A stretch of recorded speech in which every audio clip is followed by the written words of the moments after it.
All right, Shalom. I want to give all praises to Yahweh, Bahashim, Yahushai, Bahashim, Rakakadash. Double honor to the apostles and elders of Great Millstone. Salutation to all the brothers and the few sisters out there. Unto the foreigners from the seed of Abraham, Isaac, and Jacob, Shalom in the Hebrew, which means peace. I mean, the title says it for itself. This is from RT News. Make no mistake, a new civil war is very real. It's prospect for the U.S. So, not only is it a thing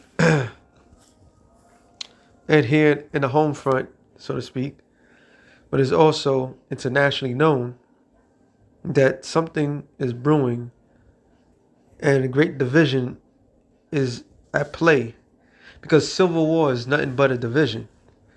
That's why the Lord said, real quick, let me get this out the way. Luke, I believe it's 11 and 18. It says, if Satan also be divided against himself, how shall his kingdom stand? So that's the question. All right. How can a man stand? Matter of fact, is this the same? No, this is another one. A strong man. Let me get that real quick. There's a thing called divide and conquer. All right, which is well known to be divisive. And the people that's orchestrating, it is in the same chapter. Luke,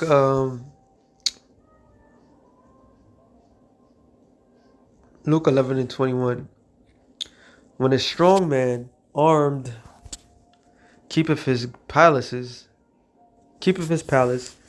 his goods are in peace. But when the stronger than he shall come upon him and overtake him, he taketh from him all his armory wherein he trusted, and divided his spoils. So if a kingdom is divided against itself, that means what? The kingdom is not strong, period. And only the stronger ones is going to be able to take advantage of the situation. All right? And technically, the strongest ones are the government. It's not you doomsday preppers. It's not the people that's out there got, they may not have the goods, but they have like Neo and the Matrix. When they put that, it's not assembly, that computer generated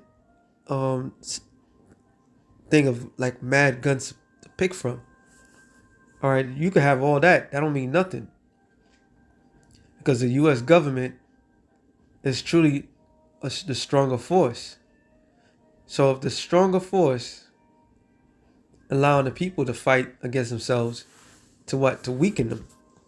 All right, to weaken themselves. This is why they're allowing the border to be invaded the way it is, and from a state that technically is gun heavy, gun friendly, because they believe in their rights to bear arms fully. So when you overpower them with people, there's not enough bullets in the world. So there's a reason why they're doing that for. They want to weaken that state. They want to weaken all these states to make the people defenseless. So when they come in, they themselves will rule. All right? It's a diabolical plan, I must say. But it's well known that there's a disagreement, a civil war, all right, amongst the United States, which is ironic because what? It's called it the United States, meaning they in one accord. Now we understand that it's not at one accord at all. Let me go back to the article. It says, let's stretch a big country in three broad strokes. First, its population is over 33 million. These civilians privately own about, or at least 339 million guns. They are unique and that there no other states in the world has more private guns than people. They easily outdistance, from instance, Yemen, a country with martial culture that has gone through years of civil war, yet there are only about 53 firearms per 100 inhabitants. I did not know that. This is very interesting. Second, paralyzed unusually high in virtual as of 2020 already. A political science of one of America's most prestigious university found the political polarizing among Americans has grown rapidly in the last 40 years, more than Canada, United Kingdom, Australia, or Germany. For instance, the results America is special, but not in a good way. None of the wealthy consolidate Democrats of East Asia, Oceania, or Western Europe. A 2020 paper published by the Carnegie Endowment for the International Peace pointed out have faced similar levels of polarizing for such an extended period. Last year, another Carnegie Endowment paper found that even while some of the perception of polarization on Pacific policies questions such as gun control or abortion is exaggerated, the perception is itself is the determinant that the perception is because the people who are most involved in the civic political life hold the least accurate, here meaning highly negative, views of other side's belief, and there is a high degree of what political science called effective polarization, but simply all or many of those citizens collectively hoarding so many guns that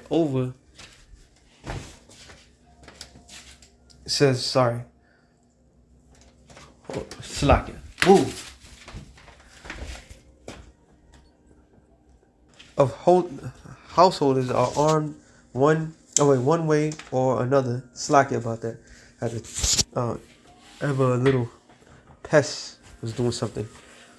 They do not like or even mirror respect the other side of the political spectrum. Not at all, even less. It says the country also displays pronounced culture preoccupation, really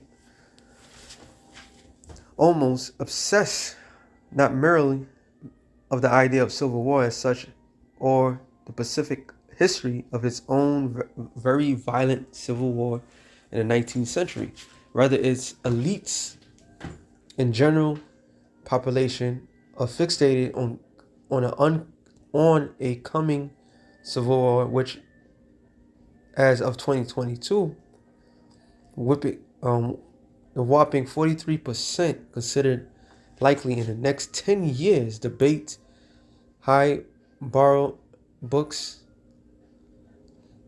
articles, and popular culture future this fantasy preeminently and presumptuously.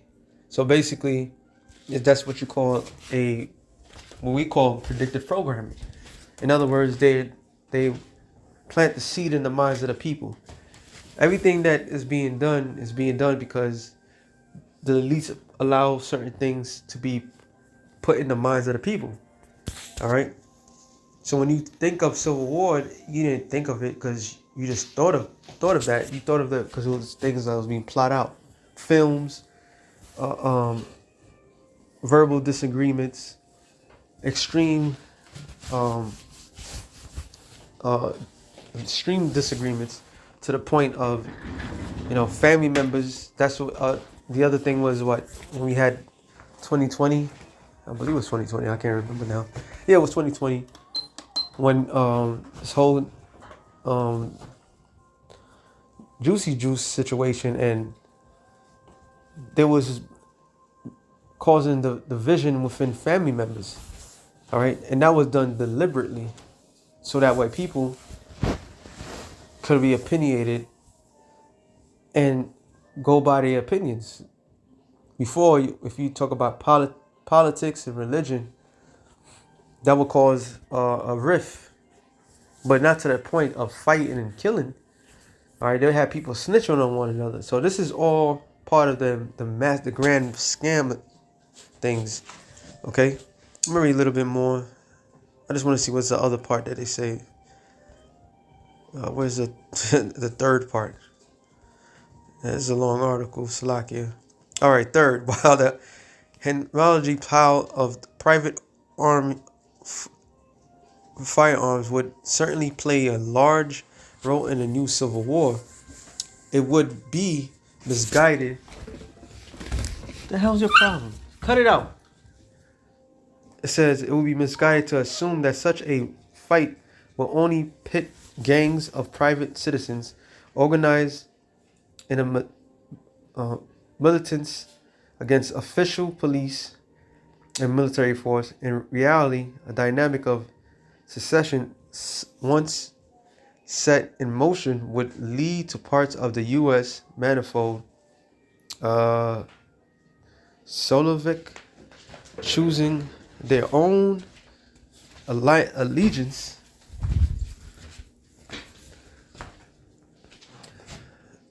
It says, where was I?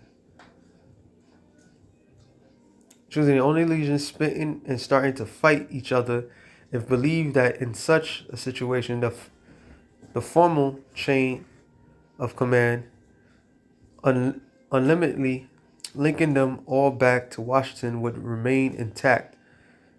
I have a whole undividable Yokozville to sell you. All right, and last but not least, in such a development, the war would be both severe and long in respect.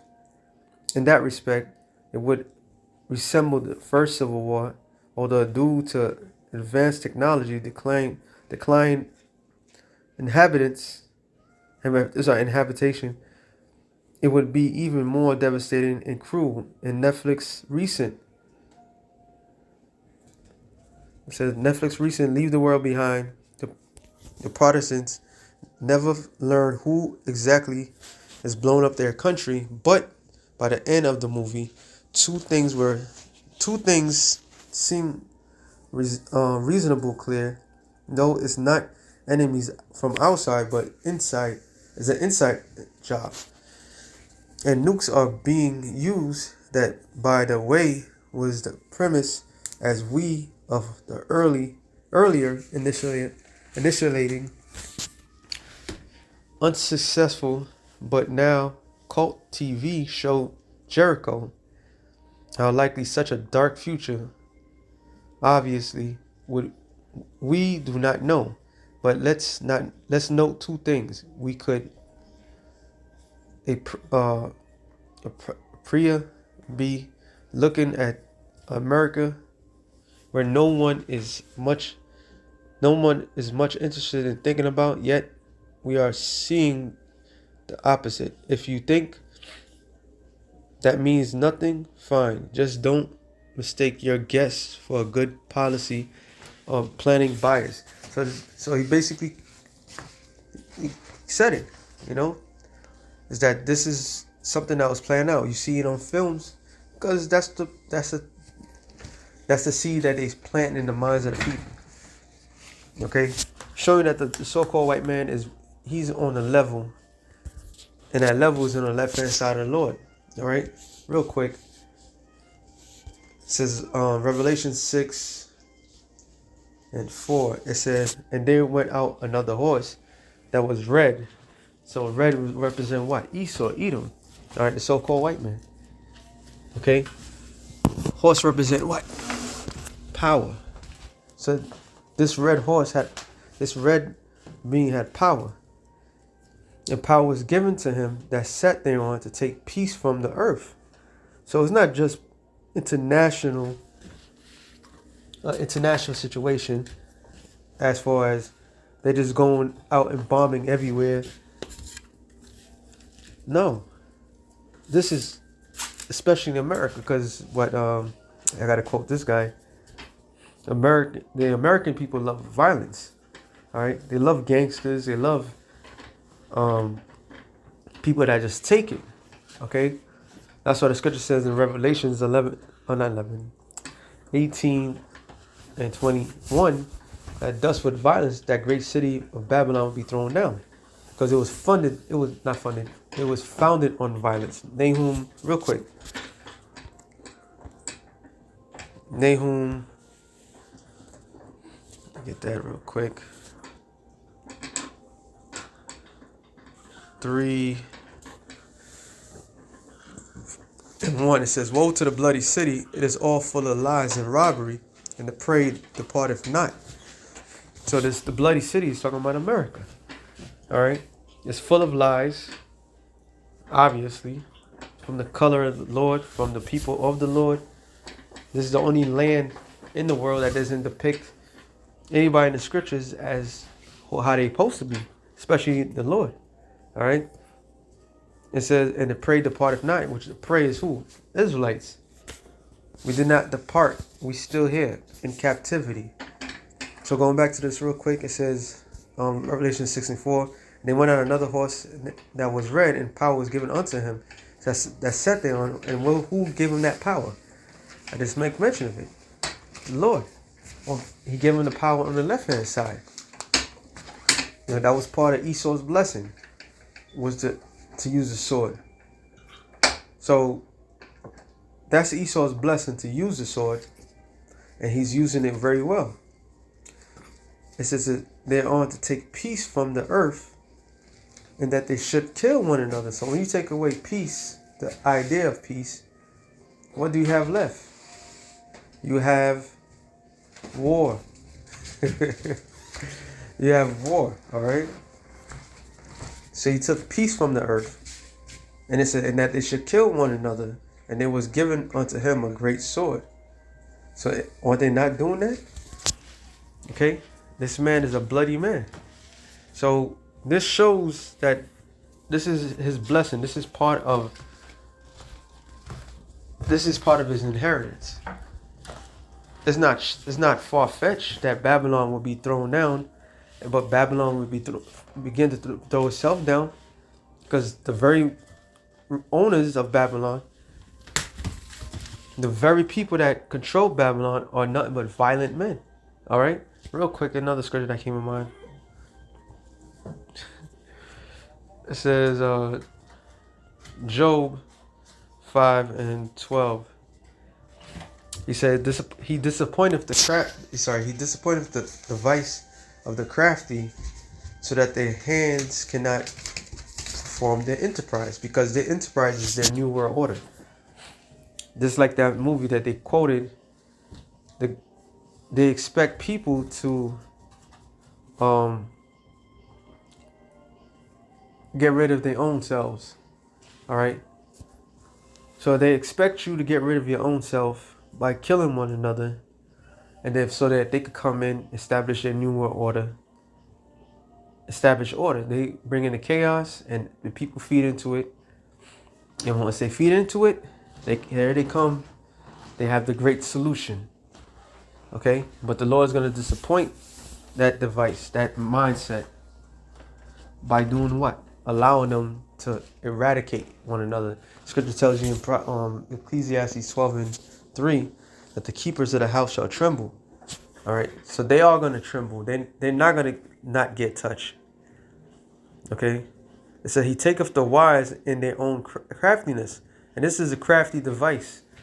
Okay, that to cause a civil war. Political, the politicians themselves, they're all in cahoots, but the people are the ones that is being suckered in. It's such a strong politics that it doesn't make no sense. All right, and it doesn't make no sense because you're not benefiting from anything. It's those that's on top they the ones. So this divide and conquer notion is gonna come to this man's end. It says, and their counsel of the forward is carried headlong. They meet in with darkness in the daytime, which is, let's flat out say the illuminated ones, however you want to call them, the Bilderbergs, the Council of 300, all this bullshit. They had this shit planned out, man. They're not new. There's nothing new about this. This is straight up. This was cooked in the books decades ago. And now everything's coming to fruition. They know what ticks people off. They know how to get people. All right. The migrants are giving them more benefits than the average American. They want people to give up all their goods, their tax returns and everything like that, to fund these different wars. They're causing more stress to the people. So the people is not gonna take it no more. All right, and then they're gonna sit back and wait until the dust is cleared, and then come in. All right, and come in and wipe out the rest. That's the devil's plan. We always gotta remember they want 500 million people to remain on the planet Earth. It says they meet with darkness in the daytime, they grope in noonday at the night. But he saveth the poor from the sword, and from their mouth, and from the hand of the mighty, which is what? The elect. All right. All these great things is going to take place, but the elect is going to stand firm through Yahweh Shem Yahushai. All right. This is exactly what's going to happen. So the poor have hope, and iniquity stoppeth her mouth. Behold, happy is the man that whom the Most High correcteth. Therefore despise not thou the chastening of the Almighty. So whatever we going through the spirit of Yahweh Shem Yahushai to prepare us for this time to come, which entails, I probably can end it with this one. 2nd Ezra 6:24. It says, at that time shall friends fight against another like enemies. All right. At that time, when shit hits the fan and things are getting far worse, what the hell you doing? Sorry. When things are getting far worse than people expect, your neighbor is not gonna be so neighborly. All right. People are not gonna be so friendly. All that's dead. So the Lord had to prepare us for this particular time. All right. He had to prepare us for this heartless time where man is going to show their true nature. Okay. Matter of fact, since I'm in 2nd Ezra 14:14, it says, let go from thee mortal thoughts, cast away the burdens of man, put off now the weak nature, and set aside the thoughts that are more heavy unto thee. Focus on Yahweh Shem Yahushua. All right. It says, and haste thee to flee from these times, for yet greater evils than those which thou have seen happen shall be done hereafter. And the great evil that's coming is Jacob's trouble. All right. And within Jacob's trouble, there will be civil war. There will be overthrows of insurrections of governments. All right. People going after one another, taking each other's lives like it's nothing. That's part of the main thing. So we can't focus on foolishness. We must focus on the Lord. This is why the scripture says, happy is he that the Lord correcteth. So whatever we go through, the Lord is correcting us for a bigger purpose. All right. The Lord finally gave us each other. That's number one, because everybody else is going to turn on one another. All right. Your family member is going to turn on you. Yahushua said it himself. So a lot of great things are coming down the pipe. We in that time. So like the article stated, let's see what it said again.